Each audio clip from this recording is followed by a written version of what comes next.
नमस्कार दोस्तों, आज हम 9वीं कक्षा हिंदी का छठा पाठ निसर्ग वैभव इसका पूरा संपूर्ण स्वाध्याय यहाँ पर लिखने वाले हैं। अगर आप नए हो इस चैनल को तो चैनल को सब्सक्राइब कीजिए और बेल आइकन दबाइए। और मेरा नाम है सपना टीचर। तो प्रश्न एक है, निम्न शब्द पढ़िए। शब्द पढ़ने के बाद जो भाव आपके मन में आते हैं वे कक्षा में सुनाइए। नदी। नदी हमें हमेशा आगे बढ़ने की सीख देती है। नदी हमेशा आगे की ओर बहती है। नदी से हमें जीवन में आगे बढ़ना और कभी हार न मानना सीखना चाहिए। हमें कर्म में ही विश्वास रखना चाहिए। फल की इच्छा कभी नहीं करनी चाहिए। किसी के साथ भी भेदभाव न करना चाहिए। पर्वत। पर्वत देखने में बहुत ऊंचे लगते हैं, हमेशा ऊंचाई की तरफ इशारा करते हैं। हमें पर्वतों को देखकर हमेशा आगे बढ़ने और अपने लक्ष्य को ऊंचा रखने की प्रेरणा लेनी चाहिए। वृक्ष। वृक्ष से हमें हजारों चीजें मिलती है। वृक्ष सिर्फ देने का काम करता है।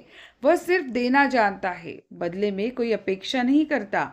कड़ी धूप हो या जोरों की बारिश, सभी मौसम का वृक्ष डटकर सामना करता है, कभी हार नहीं मानता। हमें भी वृक्ष से ये बातें सीखनी चाहिए। चांद। हर दिन समय पर चांद आकाश में दर्शन देता है। चांद को देखकर हमें प्रसन्नता महसूस होती है। मेरी दादी ने मुझे चांद की कहानी सुनाई। तब से मैं जब भी चांद की तरफ देखती हूँ मेरे दिल में एक ही ख्याल आता है, जीवन में कभी भी घमंड नहीं करना चाहिए। प्रश्न कल्पना पल्लव में है, किसी कार्यालय में नौकरी पाने हेतु साक्षात्कार देने वाले और लेने वाले व्यक्तियों के बीच होने वाला संवाद लिखिए। उत्तर। उम्मीदवार, नमस्ते श्रीमान। अधिकारी, नमस्ते, आइए बैठिए। जी शुक्रिया। अधिकारी, आपका नाम? श्री राजेश तिवारी। आप अपने कार्य अनुभव के बारे में बताइए।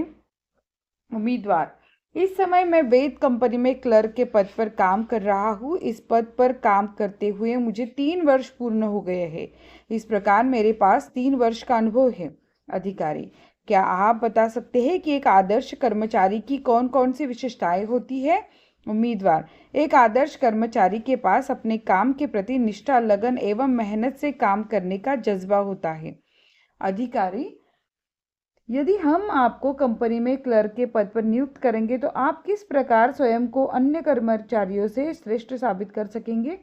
उम्मीदवार, मैं अपनी पूरी लगन एवं ईमानदारी से अपने कार्य को पूर्ण करूंगा। कंपनी के प्रत्येक कार्य को मैं बड़े चाव के साथ पूरा करने का प्रयास करूंगा।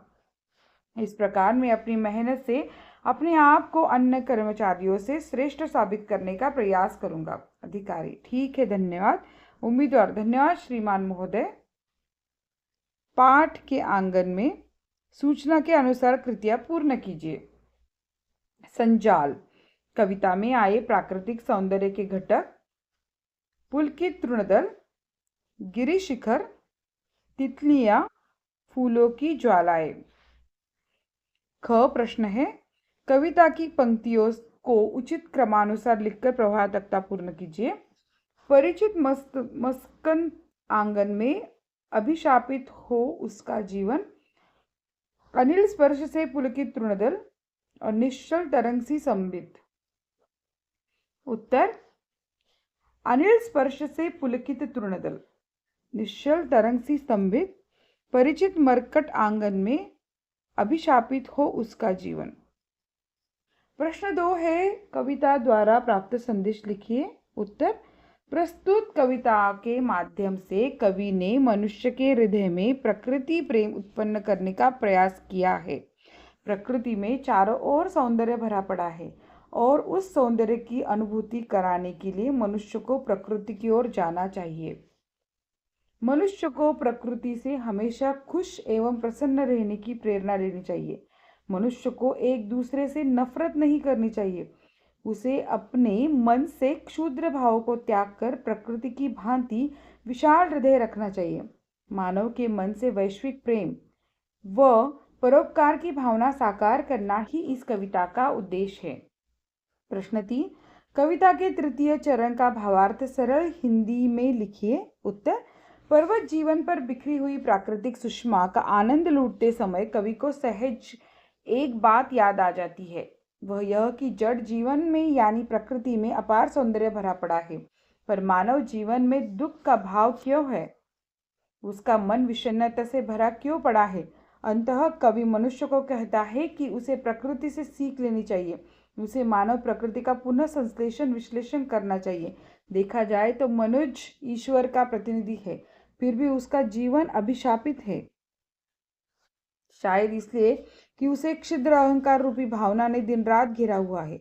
इसी कारण वह विश्व चेतना से दूर चला गया है और वह अकेला पड़ गया है। नीरज जी द्वारा लिखित कोई कविता यूट्यूब पर सुनिए और उसके केंद्रीय भाव पर चर्चा कीजिए। मानव कवि बन जाता है तब मानव कवि बन जाता है जब उसको संसार रुलाता, वह अपनों के समीप जाता पर जब भी वे भी ठुकरा देते, वह नीच मन के सन्मुख आता पर उसकी दुर्बलता पर जब मन भी उसका मुस्काता है, तब मानव कवि बन जाता है। कविता का केंद्रीय भाव। जब मानव जीवन में दुख दर्द का सामना करता है तब कोई उसका साथ नहीं देता, सारा संसार उससे बिछड़ जाता है, तब वह अपनों के समीप जाने की कोशिश करता है, लेकिन उसके अतीत के बर्ताव के कारण कोई भी उसका साथ नहीं देता। तब मानव अपने अंतर मन में झांक कर देखता और अपने किए गलतियों पर पछताता। वह बिल्कुल अकेला पड़ जाता, तभी वह अपनी भावनाएं शब्दों में पिरोता और उसकी भावनाएं कविताओं में तब्दील हो जाती और वह कवि बन जाता। भाषा बिंदु। निम्नलिखित मुहावरे कहावतों में से अनुपयुक्त शब्द काटकर उपयुक्त शब्द लिखिए। टोपी पहनाना, टोपी पहनना, कमर बंद करना मतलब नजर बंद करना, गेहूं गीला होना मतलब आटा गीला होना, नाक की किरकिरी होना मतलब आँख की किरकिरी होना, धरती सर पर उठाना मतलब आसमान सिर पर उठाना, लाठी पानी का बैर, आग पानी का बैर। धन्यवाद दोस्तों, यहीं पर हमारा यह पाठ समाप्त होता है। अगर आपको यह वीडियो अच्छा लगता है तो ज़रूर इस वीडियो के बारे में हमें अपने अमूल्य सुझाव बताएं, और भी आपको किसी प्रश्न पत्रिका एवं प्रश्न का उत्तर चाहिए तो आप हमें कमेंट कर कर बता सकते हैं। वैसे ये कविता आपको कैसी लगी आप हमें बताइए, और आपको ये कवि के बारे में अगर कोई कुछ आपने और भी कविताएं पढ़ी हो तो हमें आप कमेंट करके बता सकते हैं उन कविताओं के नाम। यह कविता सच में जीवन व्यतीत करने के लिए बहुत ही प्रोत्साहित करने वाली कविता है। सो नमन है इन कवि को। और अब प्रश्नों के उत्तर समाप्त होते हैं। आपको परीक्षा के लिए बहुत बहुत शुभेच्छाएं।